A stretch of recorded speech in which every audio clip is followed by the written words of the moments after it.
Acabamos de ouvir um coral cantando com a minha voz, clamo ao Senhor. Com a minha voz ao Senhor suplico, diz a letra deste hino, que baseado no Salmo 142. A segunda frase de Cristo na cruz foi respondendo uma voz que suplicou. Foi respondendo uma voz que se colocou diante de todos que estavam lá embaixo da cruz. Todos estavam pedindo a morte deles. Colocou-se diante de Jesus e fez um pedido. Aliás, os dois ladrões fizeram praticamente o mesmo pedido para o Senhor Jesus. Mas Jesus, que sonda o interior de todas as pessoas, sabe qual é o pedido verdadeiro de um coração arrependido e qual é o pedido hipócrita, qual é o pedido de zombaria, de blasfêmia. E nós vamos ver nesta noite Jesus e os dois pedidos. A princípio, aos nossos olhos, parecem que os dois ladrões pediram a mesma coisa, mas como que ele sonda o nosso interior e como que o sangue de Jesus veio para livrar muitos, e não todos, da condenação eterna. Ontem, sábado à noite, nós vimos a respeito da primeira frase na cruz: Pai, perdoa-lhes porque não sabem o que fazem. Jesus demonstra ali o seu coração majestoso. Jesus é o mediador entre Deus e os homens. Só Deus pode perdoar pecados. Ele mostra a sua divindade ali na cruz. E nos ensina na prática que devemos pedir que Deus perdoe aqueles que nos ofendem antes mesmo de suas ofensas. Nós vemos isso claramente, que como resultado desta oração é que a zombaria começou. Como resultado desse pedido a Deus que perdoasse todos que estavam ali embaixo e faziam o que faziam porque não entendiam, não compreendiam quem ele era, como resultado disso, os soldados começaram a jogar sorte para ver quem ficaria com a roupa de Jesus. Os fariseus e os sacerdotes que estavam ali escarneciam também. E vemos os dois ladrões, aqueles dois malfeitores que estavam ali. Eu peço que abram suas Bíblias no Evangelho escrito por Lucas, capítulo 23. Lucas 23, eu lerei o versículo 32 e depois do 39 ao 43. Lucas 23, 32. E também eram levados outros dois, que eram malfeitores, para serem executados com ele. Agora, versículos 39 a 43. Um dos malfeitores, crucificados, blasfemava contra ele, dizendo: Não és tu o Cristo? Agora o pedido: salva-te a ti mesmo e a nós também. Respondendo-lhe, porém, o outro, repreendeu-o, dizendo: Nem ao menos temes a Deus, estando sob igual sentença? Nós, na verdade, com justiça, porque recebemos o castigo que os nossos atos merecem, mas este nenhum mal fez. E acrescentou Jesus: Lembra-te de mim quando vieres no teu reino. Jesus lhe respondeu: Em verdade te digo que hoje estarás comigo no paraíso. Os dois ladrões fizeram pedidos a Jesus. Mas Deus, que conhece o íntimo das pessoas, Ele conhece, Ele sabe o que motivou o pedido. Mateus, capítulo 27. Mateus, capítulo 27, versículo 44. Mateus 27, 44. Nós vemos que esses dois malfeitores, a princípio, fizeram a mesma coisa. Mateus 27, 44 diz assim: E os mesmos impropérios lhe diziam também os ladrões que haviam sido crucificados com ele. Os dois fizeram impropérios, os dois zombavam, Os dois blasfemavam contra Jesus, diziam coisas que não eram verdadeiras a respeito do Senhor Jesus. Os dois estavam fazendo isso. Marcos, quando registra o mesmo episódio, Marcos capítulo 15, Marcos 15, versículo 32, Marcos 15, 32,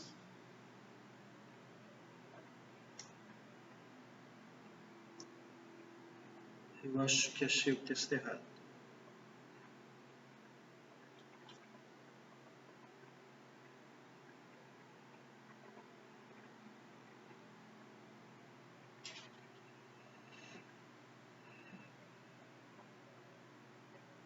Mostra que os crucificados com ele também o insultavam. Insultavam dizendo assim, a partir do versículo 30. Salva-te a ti mesmo descendo da cruz. De igual modo, os principais sacerdotes e os escribas, escarnecendo entre si, diziam: salvou os outros, a si mesmo não pode salvar-se. Desce agora da cruz o Cristo, o Rei de Israel, para que vejamos e creiamos. Também os que com ele foram crucificados o insultavam. Aqui é o final do versículo 32. Também os que com ele foram crucificados os insultavam. Então nós vemos que a princípio os dois ladrões insultavam Jesus, zombavam de Jesus, blasfemavam contra Jesus. Mas como resultado da primeira frase, que está em Lucas 23, 34, Lucas 23, 34, contudo, Jesus dizia: Pai, perdoa-lhes porque não sabem o que fazem. Naquele exato momento, a misericórdia do Pai entrou no íntimo de um dos ladrões, de um daqueles que estava na cruz. E vemos que um deles dizia o seguinte: salva-te a ti mesmo e a nós também. E o outro: lembra-te de mim quando vieres no teu reino. Ou seja, quando tocar a última trombeta, quando der a ordem certa, quando o teu reino vier lá no futuro, quando vieres no teu reino, lembra-te de mim. O mundo está dividido em pessoas que acham que vai ter um milênio, um reinado de Cristo antes do fim do mundo. Outros acham que depois do reinado de Cristo que vai acontecer o milênio. E nós, reformados, presbiterianos, somos amilenistas. Ou seja, o milênio já começou, mas ainda não se completou. Porque quando o ladrão diz assim no versículo 42... Jesus, lembra-te de mim quando vieres no teu reino, não o reino futuro, o reino milenar. Jesus lhe respondeu: em verdade te digo que hoje estarás comigo no paraíso. O reinado de Cristo começou na cruz. Por isso somos amilenistas. O reino já e ainda não. O reino já começou, mas ainda não se completou. E o final desse milênio simbólico, cuja palavra é kairos, e não cronos, e não aion, mas cronos, um tempo não determinado, um tempo futuro, mas não conhecido, ao contrário de cronos, que quer cronologia, dá para cronometrar, ou aion, que é um tempo futuro, mais conhecido, uma semana, um mês, um ano, o tempo hora, que dá tanto passado quanto antigo, a gente consegue medir, mas o kairos não, o amanhã. No amanhã seria a tradução para nós. Mas quando ele fala, aqui ele fala que o reino já começou. E não é um reino de um rei tirano, mas fala assim: hoje estarás comigo no paraíso. Jesus mostra que na sua soberania, que o reinado dele para nós é um paraíso. Que o jugo suave, o fardo leve, realmente é leve. O jugo, as rédeas que ele coloca em nós, o jugo é suave, a rédea é leve. o fato dele ser soberano sobre a nossa vida, ele nos guia levemente com o seu amor, com sua misericórdia. E o fardo que carregamos, puxando essa carroça, esse fardo é suave, que é o perdão, a paz com Deus, a reconciliação. Então o que Jesus faz aqui na cruz? Caridosamente, ele concede o perdão. Porque Jesus diz assim: em verdade te digo hoje, estarás comigo no paraíso. Imediatamente após o ladrão ter dito assim: nós, por justiça, nós, na verdade, nós merecemos o castigo. Ele reconhece a sua culpa, ele reconhece o seu pecado, ele reconhece todos os malfeitos que ele fez, ele confessa tudo aquilo que ele era. Nesse momento do versículo 41, quando ele fala: recebemos o castigo que os nossos atos merecem, mas este nenhum mal fez. Há poucos minutos ele zombava, insultava, blasfemava.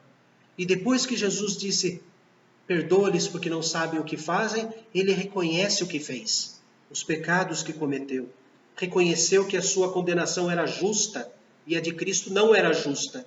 Arrependido do seu estado pecaminoso, ele diz: lembra-te de mim. E defendeu o próprio Senhor Jesus ali, quando fala: este mal nenhum fez, com aquele companheiro de zombaria, ou de roubo e de tantas coisas que eles fizeram. Não sei se eram amigos, mas pelo menos mereceram o que tiveram. Declara que Jesus é o único que pode perdoar e levar sobre o reino. No dia 14 de abril de 1914, o reverendo Álvaro Reis disse o seguinte: sim, que significam essas palavras, senão que Jesus declara perdoado e salvo para sempre aquele monstruoso celerado, porque se arrependera de seus pecados e estava crente em Jesus Cristo, como sendo o Messias, Salvador dos pecadores. O outro zombou, mas esse não. Aliás, zombou, mas depois se arrependeu e mostrou arrependimento. Então Jesus carinhosamente e prontamente concede o perdão, concede a salvação. Jesus mostra a sua natureza no versículo 43. Em verdade te digo hoje. O ladrão fala: quando vieres no teu reino. Lá no futuro. Jesus disse: não, no futuro não. Hoje, eu te digo agora. Jesus expressa a sua divindade ao mostrar ao ladrão arrependido que ele conhece o futuro. Eu te digo hoje, hoje mesmo, você vai morrer. A notícia ruim é que você vai morrer hoje. E o lado bom da notícia é que vai estar no paraíso comigo.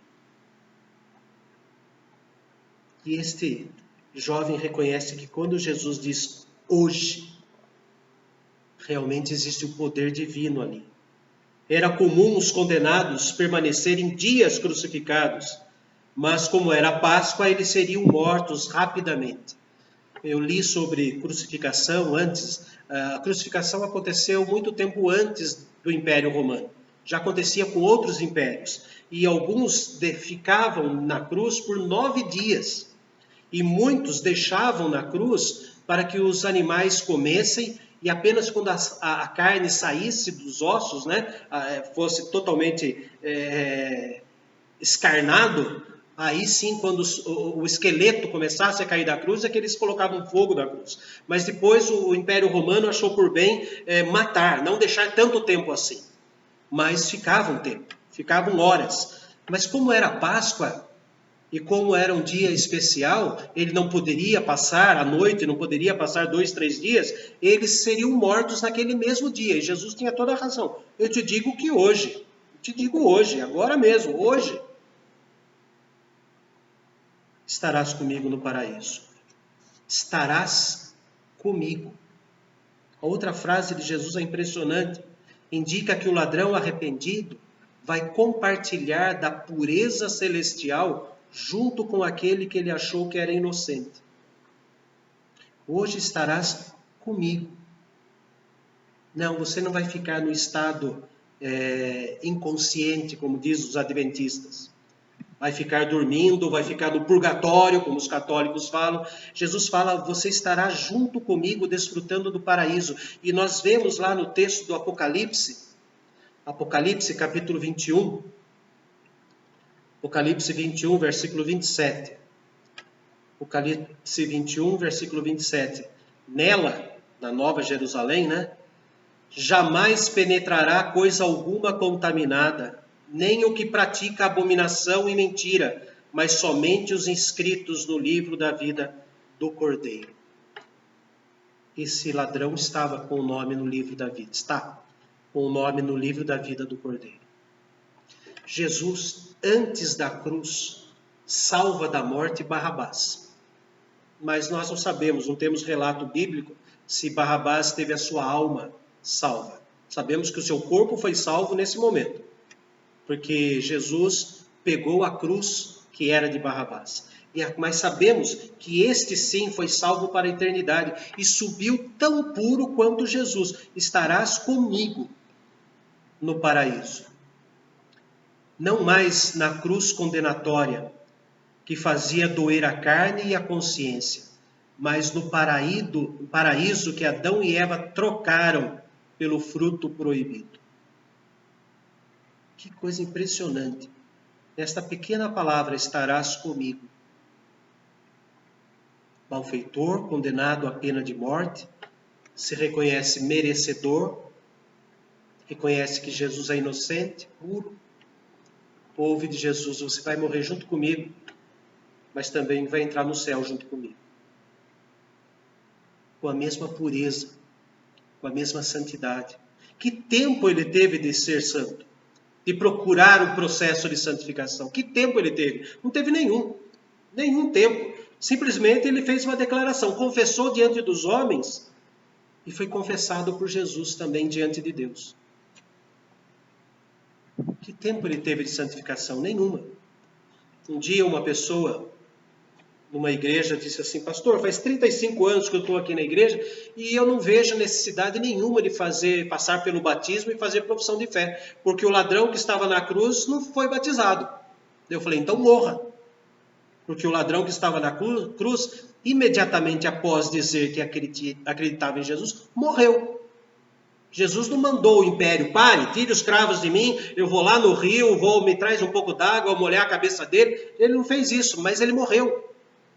Mas aqueles que continuam vivos depois de amarem Jesus, esses precisam, porque foi uma ordem de Jesus. Foi uma ordem passar pelo batismo. Aqui Jesus mostra para nós o que significa graça. O que é graça? Graça é o favor imerecido. Abraham Bolte, o teólogo, diz o seguinte, o favor eterno e totalmente gratuito de Deus, manifestado na concessão de uma bênção espiritual e eterna às criaturas culpadas e indignas. A palavra graça, charis, quer dizer amabilidade, favor, presente oferecido de boa vontade. Nós já vimos o que significa a palavra benevolência. É a bondade que vem lá do fundo, é uma essência de Deus. Deus é bom. De dentro para fora, Deus é bom. Aparece 190 vezes no Antigo Testamento, querendo dizer inclinação, beleza, encanto, favor. E aparece, então, aqui nesse texto, aparece Jesus dando a graça para ele. Não usa a palavra graça, não vai aparecer charis aqui. Mas o que significa a graça? Estarás comigo hoje no paraíso. Denota o mais forte que vem ao socorro do mais fraco, que precisa de socorro por causa de suas circunstâncias ou de sua fraqueza natural. São 147 vezes aparece no Novo Testamento. Mateus não apresenta a palavra graça, Marcos também não usa a palavra graça, Paulo, em todos os seus escritos, 100 vezes, Pedro, 10 vezes, Hebreus, 8 vezes, Lucas, tanto no Evangelho como em Atos, usa 25 vezes, e o próprio João, apresenta só 4 vezes no Evangelho, nas 3 cartas e no Apocalipse. Graça, graça. Em verdade, te digo, hoje estarás. Implanta a imediata certeza de que será alvo de misericórdia. Jesus não pediu para ele praticar obras, para então Jesus avaliar se ele entraria no reino ou não. Jesus imediatamente disse, hoje estarás. Você vai receber misericórdia. Você vai receber o perdão. Aliás, já recebeu lá na primeira frase. Pai, perdoa-lhes porque não sabem o que fazem. Para concluir, também com o reverendo Álvaro Reis, lá em 1914, Páscoa de 1914, ele falando do outro malfeitor, a tradição dá o nome de Gestas para ele. O nome dele seria isso. Então o reverendo Álvaro dizia o seguinte, o infiel Gestas, o outro ladrão, rejeitou essa graça. Embora tivesse compartilhado dos últimos momentos de Cristo e tivesse ouvido todas as 7 frases benditas, endureceu seu coração e assim morreu. Desgraçado na vida, desgraçado na morte e desgraçado na eternidade. Graça. Um dos hinos mais belos do mundo fala sobre graça. Graça excelsa. O autor, John Newton, nasceu no dia 24 de julho de 1725. Morreu em 21 de dezembro de 1807. Ele era filho de um capitão de navio mercante e de uma mulher muito piedosa, que morreu quando ele ainda era pequeno, tinha 6 anos de idade, chamada Elizabeth. Viveu em navios desde os seus 11 anos de idade. Foi capitão do primeiro navio negreiro aos 25 anos.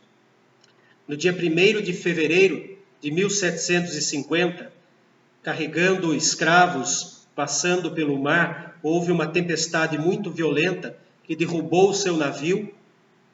O navio afundou, todo quebrado. Ele agarrou numa tora, um pedaço do mastro, quem sabe, e disse que se Deus o salvasse dali, jamais ele abandonaria Deus e dedicaria toda a sua vida a Deus. Isso foi no dia 1º de fevereiro de 1750. No dia 14 de agosto de 1767, aos 42 anos, ele pregou o seu primeiro sermão. Em 1782, ele disse, minha memória já quase se foi, mas eu recordo 2 coisas. Eu sou um grande pecador. Cristo é o meu grande Salvador. Em seu túmulo está escrito, John Newton, uma vez infiel e um libertino, um mercador de escravos na África, foi pela misericórdia de nosso Senhor e Salvador Jesus Cristo, perdoado e inspirado a pregar a mesma fé que ele tinha se esforçado muito para destruir. John Newton foi conselheiro de um deputado do parlamento inglês chamado William Wilberforce. Esse deputado lutou para pôr fim ao comércio de escravos. Em 1807, no mesmo ano da morte de John Newton, este decreto, esse ato, foi aprovado pelo parlamento inglês. Isso está num filme que eu indico para os irmãos, chamado Jornada pela Liberdade. Jornada pela Liberdade. Vai mostrar a graça excelsa, a graça do Senhor Jesus. Graça é de graça. Ela se manifesta como Deus quer, na hora que Deus quer, para quem Deus quer. Santo Deus, Pedimos, ó Pai bendito, que nesta segunda frase possamos avaliar quem somos nessa história. Nós somos o ladrão da direita ou o malfeitor da esquerda? Pedimos, ó Deus bendito, que a tua graça, que já se manifestou entre muitos que estão ouvindo, também se manifeste naqueles muitos que também estão ouvindo. Que a tua graça, Senhor, ofereça, mostre, convença, arrebate, Senhor, os corações e as almas daqueles que estão como John Newton, num barco afundado, segurando num pedaço de madeira, um pedaço do mastro, que façam um pacto contigo e que recebam esta maravilhosa graça. Que não sejamos então, ó Pai, o nosso viver, como aquele que me disse, não preciso ser batizado, porque o ladrão que estava na cruz não foi batizado, mas que possamos procurar o batismo, não para receber a graça, mas porque o Senhor já nos deu a graça. É o que pedimos por Cristo Jesus, o Senhor da graça, o objeto da graça, o Criador da graça, a finalidade da graça. Amém. E a graça do nosso amado Senhor Jesus, o amor eterno de Deus, o nosso Pai, e a comunhão com o Espírito Santo, permaneça no coração de cada um, hoje e para todos sempre. Amém.